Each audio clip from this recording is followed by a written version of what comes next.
अंबिकापुर शहर में लगातार सरकारी ज़मीन पर मकानों का किस तरीके से निर्माण हो रहा है। आप तस्वीर देखिए।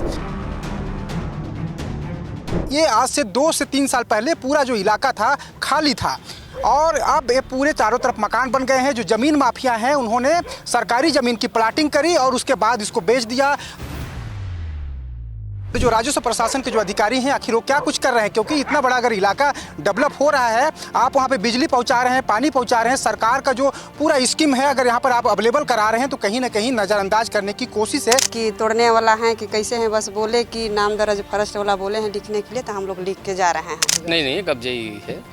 ये बिजली का मीटर है जो स्मार्ट मीटर है, यहाँ पर लग चुका है और ये जो मकान है ताला बंद करके लोग चले जाते हैं। कब्जा करने की नीयत से छोटे छोटे मकान बनाए जा रहे हैं। ये बताया जा रहा है कि ये फॉरेस्ट के द्वारा इसको मार्किंग किया गया है। 50वां ये मकान है जो इस तरीके से मार्किंग की गई है। मतलब समय रहते कार्रवाई कर लीजिए ताकि जो आम लोग हैं उनको जागरूक कीजिए, ताकि वो ऐसे ज़मीन को ना खरीदें। जो ज़मीन माफिया हैं उनको चिन्हांकित कीजिए, उनको जेल भेजिए। अंबिकापुर में लगातार बुलडोजर एक्शन देखने को मिल रहा है। लगातार सरकारी ज़मीन पर बने जो मकान हैं उनको तोड़ा जा रहा है, लेकिन दूसरी तरफ जिम्मेदार अफसरों की लापरवाही कहें या फिर नज़रअंदाज करने की कोशिश कहें, और इसी वजह से अंबिकापुर शहर में लगातार सरकारी ज़मीन पर मकानों का किस तरीके से निर्माण हो रहा है। आप तस्वीर देखिए। ये जो पूरा बस्ती आप देख रहे होंगे ये सरकारी ज़मीन है, छोटे झाड़ मध्य की ये ज़मीन है और ये इंडस्ट्रियल इलाका आप देखेंगे इस साइड ये इंडस्ट्रियल इलाका है। देखिए अंबिकापुर का इंडस्ट्रियल इलाका है और उसके सड़क के दूसरी तरफ ये आज से 2 से 3 साल पहले पूरा जो इलाका था खाली था और अब ये पूरे चारों तरफ मकान बन गए हैं। जो ज़मीन माफिया हैं उन्होंने सरकारी ज़मीन की प्लाटिंग करी और उसके बाद इसको बेच दिया। दूर दराज से जो लोग हैं, अलग अलग राज्यों से जो लोग हैं, ग्रामीण क्षेत्रों से जो लोग हैं, वो कम पैसे में 30,000 से 50,000 रुपये प्रति डिसमिल में पूरा जो इलाका है चारों तरफ का, इसको उन्होंने खरीदा और उसके बाद छोटे छोटे लोग मकान बनाकर यहाँ पर रह रहे हैं। तो कुल मिलाकर लापरवाही सबसे बड़ी इस बात की है कि आखिर वन विभाग और जो राजस्व प्रशासन के जो अधिकारी हैं आखिर वो क्या कुछ कर रहे हैं, क्योंकि इतना बड़ा अगर इलाका डेवलप हो रहा है, आप वहाँ पे बिजली पहुँचा रहे हैं, पानी पहुँचा रहे हैं, सरकार का जो पूरा स्कीम है अगर यहाँ पर आप अवेलेबल करा रहे हैं तो कहीं ना कहीं नज़रअंदाज करने की कोशिश है। और यही वजह है कि लोग जब लाखों रुपए अपना लगा चुके होते हैं, जब अपना पूरी गाढ़ी पूंजी ऐसे सरकारी ज़मीन पर लगा चुके होते हैं, उसके बाद बुलडोजर पहुँचता है और मकानों को तोड़ता है। यानी समय रहते अगर एक्शन नहीं होता है तो लोगों को नुकसान होता है। और इसीलिए इस तस्वीर को मैं पहले आपको दिखा रहा हूँ ताकि आने वाले दिनों में यहाँ पर भी कभी बुलडोजर एक्शन हो तो उससे पहले अधिकारी इस रिपोर्ट को देखें कि हमने विस्तार न्यूज़ ने सबसे पहले बताया था कि अगर इस तरीके से कोई इलाका विकसित हो रहा है, डेवलप हो रहा है, तो उसको रोकना चाहिए था कि अगर डेवलप ना हो, लेकिन उसके बावजूद अधिकारियों ने लापरवाही बरती। और यही वजह है कि इस तरीके से सैकड़ों की संख्या में ये जो मठपारा का इलाका है, इंडस्ट्रियल इलाका जो है, इंडस्ट्रियल का जो पूरा क्षेत्र है उससे लगे हुए इलाके में सैकड़ों मकान बन चुके हैं। पिछले 2 से 3 सालों में ऐसा डेवलपमेंट यहाँ पे हुआ है। मतलब बुलडोजर एक्शन अगर आने वाले सालों में होता है तो कहीं ना कहीं अधिकारियों की भी लापरवाही इसमें शामिल होगी। बिजली विभाग के अधिकारी भी अवैध बस्ती में बिजली कनेक्शन देना शुरू कर चुके हैं और देखिए ये बिजली का मीटर है जो स्मार्ट मीटर है, यहाँ पर लग चुका है और ये जो मकान है ताला बंद करके लोग चले जाते हैं। कब्जा करने की नीयत से छोटे छोटे मकान बनाए जा रहे हैं, शौचालय भी यहाँ पर बनाया जा रहा है। तो ये हर मकान की तस्वीर आप देखेंगे तो कुछ इसी तरीके से मिलता जुलता दिखाई देगा। दूसरी तरफ देखिए यहाँ पर ईंट पड़ा हुआ है, नए कंस्ट्रक्शन के लिए नए निर्माण हो रहे हैं। देखिए छोटा सा एक और मकान बन रहा है यहाँ पर। तो इस तरीके से लगातार जो निर्माण है मकानों का वो पे किया जा रहा है। और सबसे बड़ी बात है कि जो बिजली के जो हमें तार जो गुजरे हुए हैं, छोटे छोटे जो पोल हैं, जो लकड़ी के जो पोल हैं, लोगों ने उसको बनाया हुआ है और एक घर से दूसरे घर यहाँ पे पूरे इलाके में बिजली पहुंची हुई है। तो मतलब कहीं ना कहीं बिजली विभाग के जो अधिकारी हैं उनकी लापरवाही है। देखिए उधर दिखाइए प्रशांत को, देखिए छोटा सा खंभा दिखाई दे रहा है, वो खंभा दिख रहा है, उसमें 3 कनेक्शन दिख रहे हैं, 3 फेस दिख रहे हैं, यानी 3 फेस का तार यहाँ से गुजर रहा है, अवैध बस्ती से गुजर रहा है। और ये सब कुछ इसलिए मैं बता रहा हूँ कि अधिकारियों की, जिम्मेदारों की कहीं ना कहीं लापरवाही है कि आप अवैध बस्ती इसी तरीके से बसने दे रहे हैं। और जब पूरा इलाका डेवलप हो जाएगा, जब सरकारी जो संसाधन है वो यहाँ पर लग चुके होंगे, उसके बाद बुलडोजर एक्शन देखने को मिलता है। कुल मिलाकर जो जिम्मेदार हैं वो कहीं ना कहीं उनकी भी मिलीभगत ऐसे मामले में प्रतीत होती है, ऐसी स्थिति में प्रतीत होती है।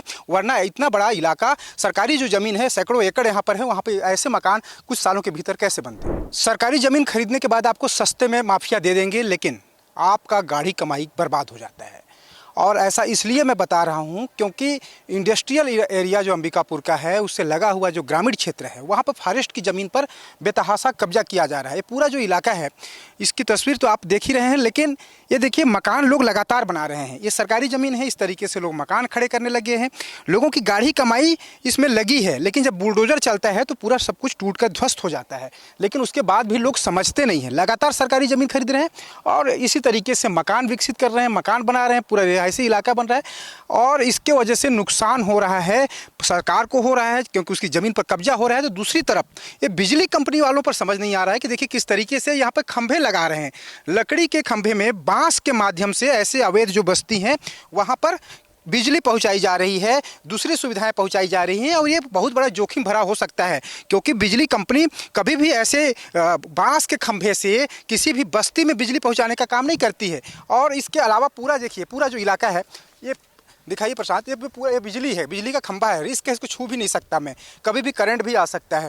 तो ऐसे आप इस तरीके से आप देखिए पूरा केबल है, कनेक्शन इन लोग कर रहे हैं, ये लकड़ी के माध्यम से लाइट ले जाया जा रहा है चारों तरफ इस पूरे बस्ती में। बस्ती को दिखाइए जूम आउट करके कि ये पूरा बस्ती है, धीरे धीरे डेवलप होने लगा है, सरकारी ज़मीन है, मार्किंग लगातार कई जगह पर किया गया है। देखिए वहाँ पे 65 नंबर लिखा है तो वहाँ पे 62 नंबर लिखा है, मतलब इतने तो मुझे आंख में अभी दिख रहे हैं। करीब यहाँ 150 से अधिक मकान बन चुके हैं और कभी भी यहाँ पे बुलडोजर एक्शन हो सकता है। लेकिन जो जिम्मेदार हैं वो आखिर आंख बंद करके क्यों बैठे हुए हैं? यहाँ पे ज़मीन पर कब्जा क्यों होने दिया जा रहा है?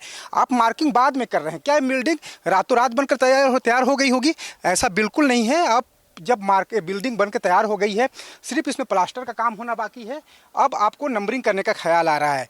मतलब आप इसको पहले से बुलडोजर एक्शन चाहते तो कर सकते थे, इस इलाके को डेवलप कर सकते थे। देखिए कितना बड़ा इलाका है ये, कितने सारे लोग बाउंड्री वाल कर रहे हैं, कंस्ट्रक्शन कर रहे हैं और पूरा जो इलाका है विकसित होते जा रहा है। और फिर क्या होगा? कुछ साल जब बीत जाएंगे, राजनीति शुरू होगी और फिर उसके बाद कार्रवाई होगी। मतलब समय रहते कार्रवाई कर लीजिए ताकि जो आम लोग हैं उनको जागरूक कीजिए, ताकि वो ऐसे ज़मीन को ना खरीदें। जो ज़मीन माफिया हैं उनको चिन्हांकित कीजिए, उनको जेल भेजिए। विष्णु विश्वकर्मा। विष्णु भैया ये बताइए पूरा इलाका कैसे विकसित हुआ, कैसे बढ़ा? आप कब से हैं? रहने के लिए तो हम लोग 1-1.5 साल से हैं, लेकिन पता नहीं था, जानकारी तो नहीं है, ये भी नहीं पता है, हम लोग तो इसी रहते हैं। तो सुनने जानकारी में क्या लगता है, क्या किसका जमीन है जो चर्चा होता होगा इधर? आप लोग कब्जा किए हैं यहाँ? कब्जे ही किए हैं। किसी से खरीदे होंगे 50,000? नहीं, कब्जे ही है। अच्छा, कब कब्जा किए थे? कब्जा तो बहुत दिन से है रहने के लिए। तो घर बनाने में वही प्रक्रिया तो 2-3 साल से ही चल रहा था। नहीं था खाली पहले। तो अभी कितना लगभग मकान बना होगा यहाँ? देख नहीं रहे हैं, 40 से 150 से ऊपर है यहाँ मकान। अच्छा, 150 से ऊपर है। हाँ। और जब वो आए थे लिखा पढ़ी करने वाला ना फॉरेस्ट लोग, हाँ। तो 175 घर यहाँ है। अच्छा, हाँ 175 घर है, लिख के गए हैं। बाकी उन लोग नहीं बोले कि तोड़ने वाला है कि कैसे हैं, बस बोले कि नाम दर्ज फॉरेस्ट वाला बोले हैं लिखने के लिए, तो हम लोग लिख के जा रहे हैं। अच्छा। कितना साल से रह रही है इसे, तो हम लोग बताए कितना साल से रह रही हूँ इसे। आप कितने साल से हैं? मेरे को 9 साल हो गया। अंबिकापुर नगर निगम का बॉर्डर आपको मैं दिखा रहा हूँ। ये जो फेंसिंग आप देख रहे होंगे ये पूरा फेंसिंग है। फेंसिंग के उस पार का जो हिस्सा है, इंडस्ट्रियल इलाका का जो एरिया है, ये नगर निगम क्षेत्र में आता है। लेकिन जैसे इस फेंसिंग को आप इधर आएंगे ये ग्रामीण क्षेत्र में आ जाता है और यही वजह है कि लोग यहाँ पे कब्जा करना चाह रहे हैं क्योंकि शहर से लगा हुआ इलाका है। और देखिए लोगों ने गली बाकायदे बना दी है, अवैध तरीके से प्लाटिंग करने के बाद ये गली बना हुआ है। किनारे किनारे अगर ऐसे देखें तो ये मकान बनने शुरू हो गए हैं, आगे पानी टंकी है। तो ये पूरा रिहायशी क्षेत्र डेवलप होने लगा है और ये ज़मीन का लोग इसलिए यहाँ पर कब्जा करना चाह रहे हैं ताकि ये बेशकीमती है। क्योंकि इस इलाके में अगर आप पट्टी की ज़मीन खरीद रहे हैं तो 7 से 8 लाख रुपये डिसमिल में मिलेगा और ऐसे क्या मिल रहा है 50,000 रुपये डिसमिल में। और दूसरी तरफ जो फॉरेस्ट के जो अधिकारी हैं उन्होंने यहाँ पर मार्किंग करना शुरू कर दिया। जो अवैध कब्जे हैं उन पर मार्क रहा है कितने अवैध मकान बने हैं। तो देखिए ये बताया जा रहा है कि ये फॉरेस्ट के द्वारा इसको मार्किंग किया गया है। 50वां ये मकान है जो इस तरीके से मार्किंग की गई है। महीना भर पहले यहाँ पे अधिकारी पहुंचे थे और उन्होंने पूरे मार्किंग की है पूरे इलाके की। लेकिन सवाल इस बात का है कि आप मार्किंग क्यों, और अगर आप मार्किंग कर रहे हैं, कार्रवाई कर रहे हैं, तो फिर नए मकान कैसे बन रहे हैं। वीडियो प्रसाद यादव के साथ दिलीप जायसवाल, विस्तार न्यूज।